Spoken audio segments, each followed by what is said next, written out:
Dito sa Cebu, ito ang Fresh Cut Seafood Restaurant. Diba? Dahil fresh, talaga nagpa-fresh ako ngayon kasi kakain tayo ng napaka-fresh na mga lalaki. Kakain tayo ng napaka-sarap na mga seafoods dito. Naog saan?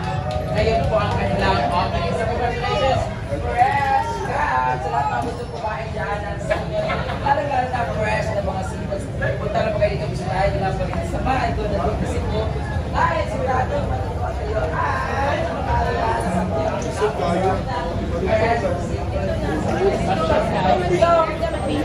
natin na may mga guests na hindi natin ano ang mga pwedeng i-offer sa inyo or makilap sa inyo yung mga fresh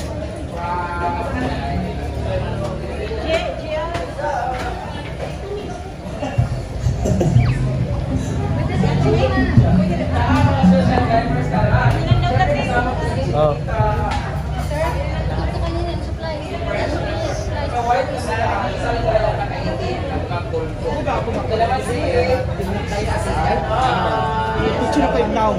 Ano man? Ano ka? Lain mo sa. Kasi i-post ako yung number, monetize ako Facebook. Dili. Barong po na. Sorry, barong po na.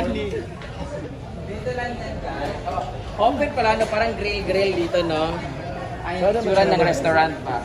So ngayon yung opening na dapat ng January 10 pa or 8 or 10.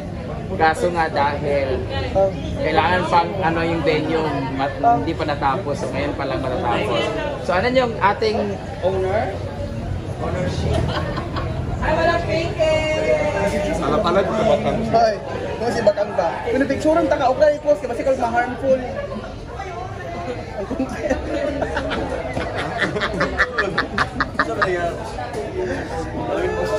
Clown, boy, kapoy mo clown. Clown na may make up pa.